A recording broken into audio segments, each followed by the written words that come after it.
Good morning. Welcome to this press conference on the Commission's Summer Economic Forecast.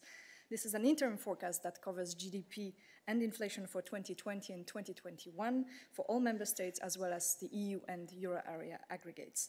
The forecast as well as the press material in all languages has just been published on our website. I will now hand over the floor to Commissioner Gentiloni, who will make a short presentation of the forecast, and after that, as usual, we'll be ready to take your questions. So, Commissioner, the floor is yours. Thank you very much. Well, good morning, everybody. Our summer forecast shows, first of all, that the road to recovery is still paved with uncertainty. We have a few main messages from the forecast that I will give you at the beginning. First, the pandemic has hit the European economy harder than previously expected, even if a cautious rebound is now beginning. In the euro area, GDP is forecast to shrink by 8.7 this year and to increase by 6.1 in 2021. For the EU as a whole, the economy is forecast to contract by 8.3 in 2020 and grow by 5.8 in 2021. The contraction in 2020 is thus set to be around 1 percentage point worse than projected in the spring forecast, and growth in 2021 will also be slightly less robust than projected in the spring. Second, quick and decisive policy measures have so far prevented a larger slump in European labour markets. Jobs have been preserved by various measures, in particular short-time work schemes that have helped keep employees attached to their jobs. But going forward, the success of these measures will depend on the pace of the recovery. Third, we see widening divergences across countries. Although we are all hit by a common shock, it has impacted member states differently.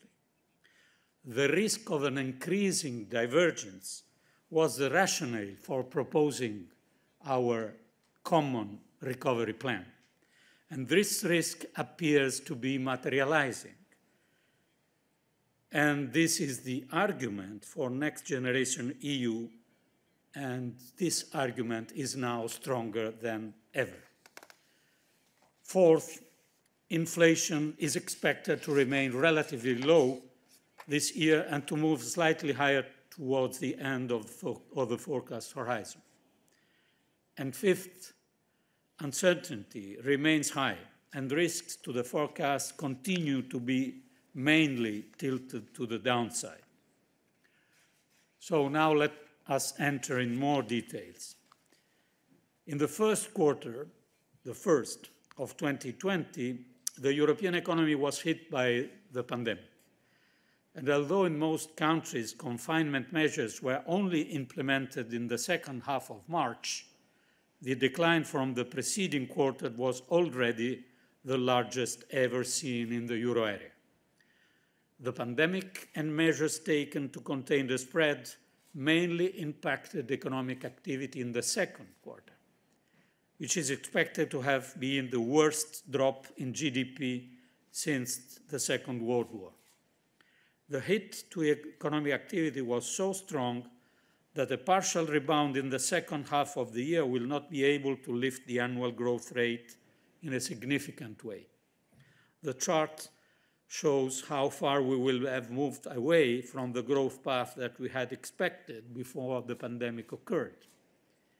In terms of annual output, real GDP in 2021 will remain below the level that had been recorded in 2019 and further below, obviously, the level we had expected before the pandemic.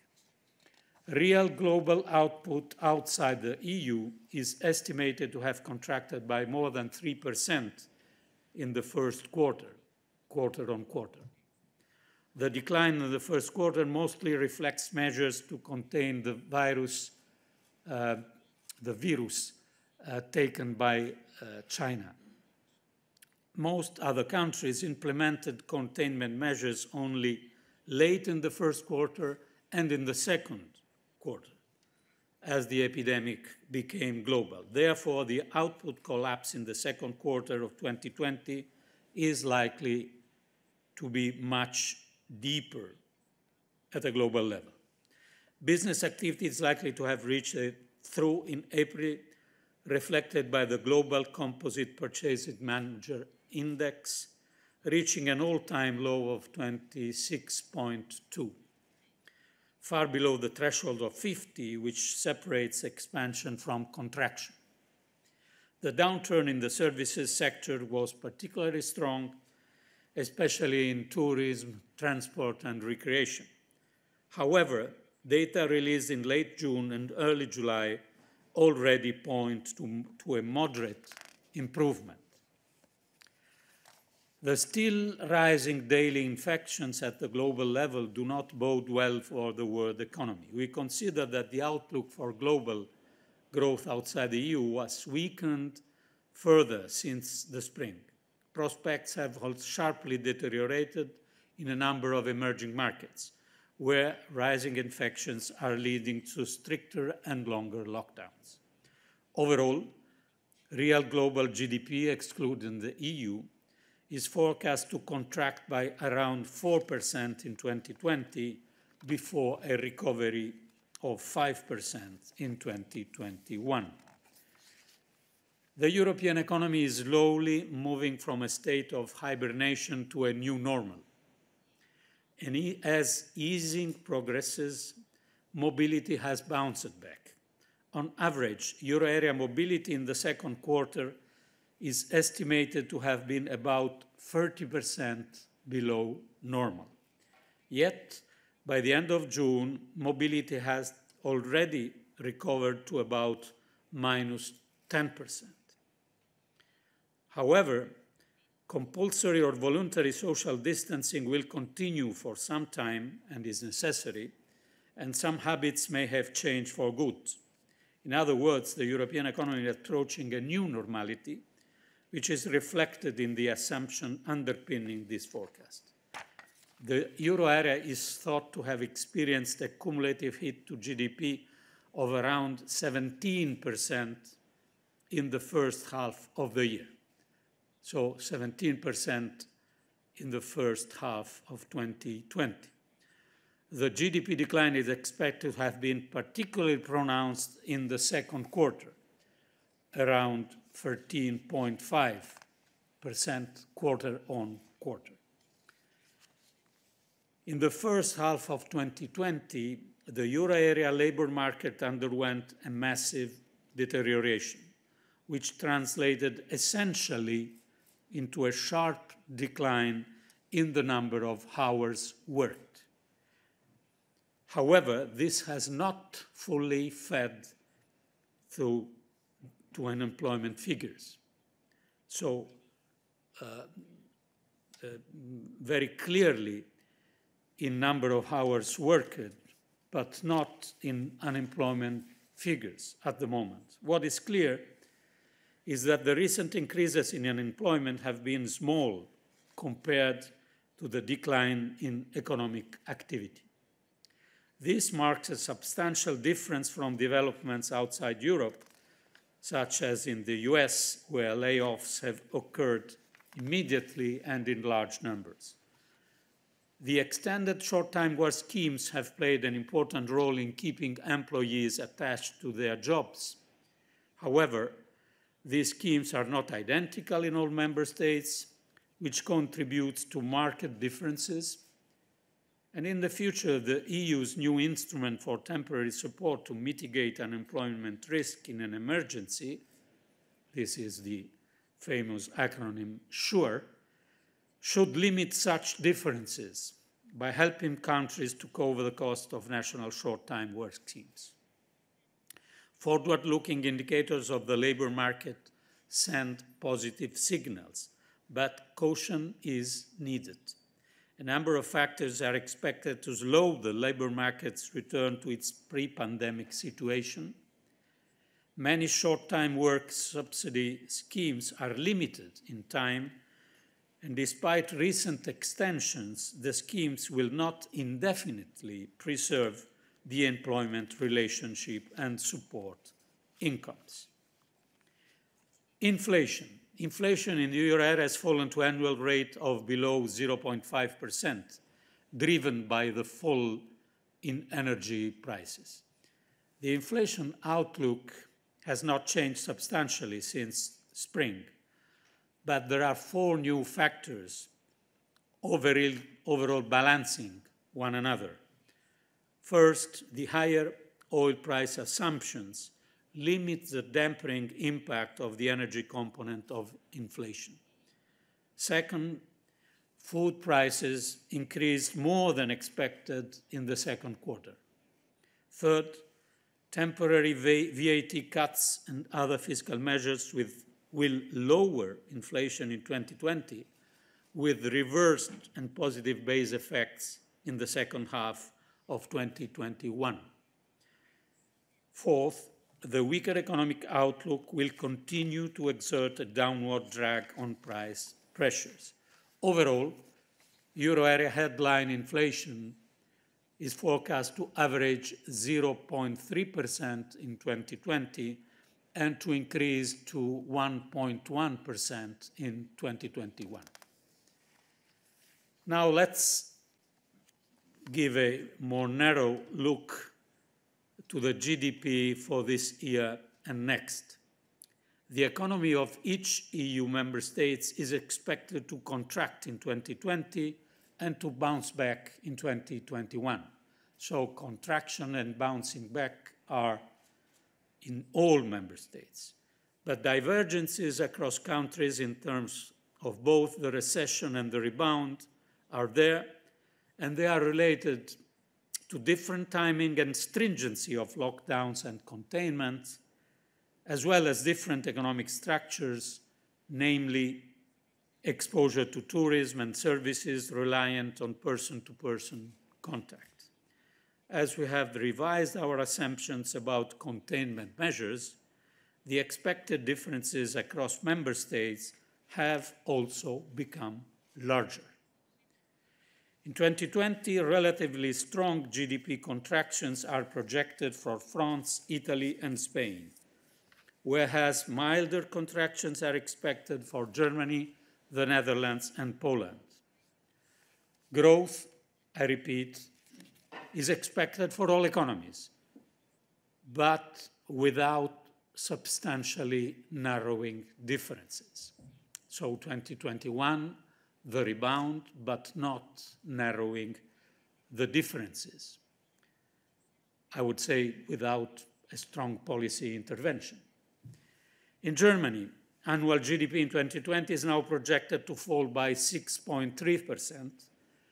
The large fiscal stimulus is expected to avert severe income and job losses, limit insolvencies, and boost consumptions and investment. This should help sustain the recovery in the second half of 2020. So we project growth of around 5.3% in 2021. In France, GDP is expected to fall by 10.6% in 2020, which mainly reflects the fall of GDP by almost 17% quarter on quarter in the second quarter. A rebound in activity has already been observed over the second half of May and June as a result of lifting of lockdown measures. Following the gradual recovery starting in mid-2020, GDP is set to expand by 7.6% in 2021. In Italy, the pandemic pushed the economy into a deep contraction in the first 2 quarters of 2020. Meanwhile, high-frequency indicators suggest that economic activity began to recover in May and is recovering in June. The Italian economy is set to start bouncing back in the third quarter of this year, helped by substantial policy support. Annual GDP is set to fall by 11.2% in 2020 before picking up to 6.1% in 2021.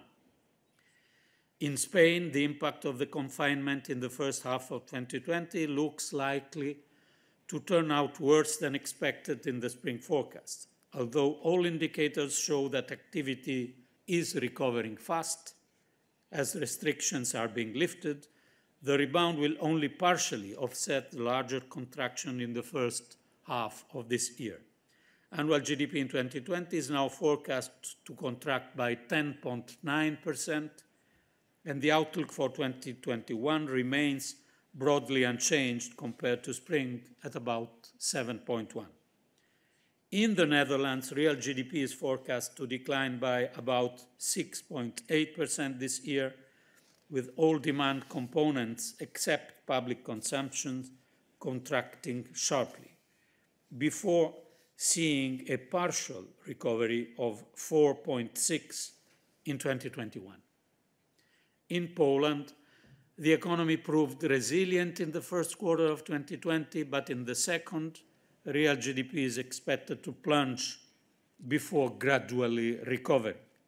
Overall, this is projected to result in a contraction of 4.6% in 2020 and a rebound of about 4.3% in 2021. In conclusion, I want to repeat that uncertainty is surrounding this summer interim forecast.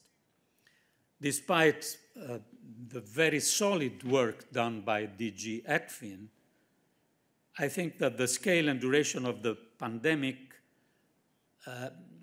being essentially unknown keep this uncertainty very strong also to this forecast.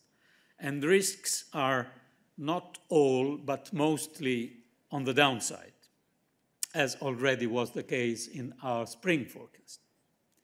First, assumptions about the pandemic could be optimistic.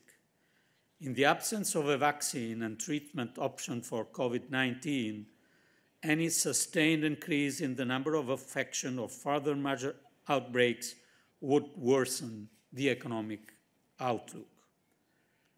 Second, the labor market could be affected worse than expected. In the absence of a rapid recovery in demand, firms may proceed with more widespread layoffs when the temporary short-time work schemes come to an end. Third, solvency problems could affect more companies than currently expected. A rise in corporate defaults could prevent companies from restructurings and end up in liquidations with further knock-on effects on employment and on the financial sectors. Fourth, despite the stability attained through central bank initiatives, episodes of turbulences in financial markets cannot be completely excluded, particularly given the recent decoupling of developments in financial markets and in the real economy. Finally, if the transition period with the UK ends with no agreement, that would falsify the purely technical assumption of an unchanged trading relationship, and this would be a negative outcome for both sides, though particularly negative for the UK. We have also risks, so to say, on the upside. First of all, a swifter than expected rebound cannot be excluded, particularly if the epidemiological situation allows faster lifting of remaining restriction than assumed. And this will also bring to a reduction of the level of uncertainty that is still surrounding our economies. Second, so to say, upside risk, the rapid implementation of the Commission's proposed recovery plan built around Next Generation EU, which is not calculated in its effect in our forecast, would help to brighten the economic outlook. including by quickly delivering a boost to confidence. Let me conclude by recalling that there is a human story behind these numbers, and sorry to have mentioned many of them, which would have been unthinkable at the start of this year. The economic upheaval is the result of a pandemic that has claimed the lives of 530 million people worldwide until now, a number still rising by the day in some parts of the world at an alarming rate. And of course, while the policy response across Europe has helped to cushion the blow for our citizens, this remains a story of increasing inequality, poverty, and insecurity. And we should never forget this dimension of this crisis. This is why it is so important that an agreement is reached swiftly on the recovery plan and the new multi-annual financial framework to inject both new confidence and new financing into our economy at this so critical time. Thank you.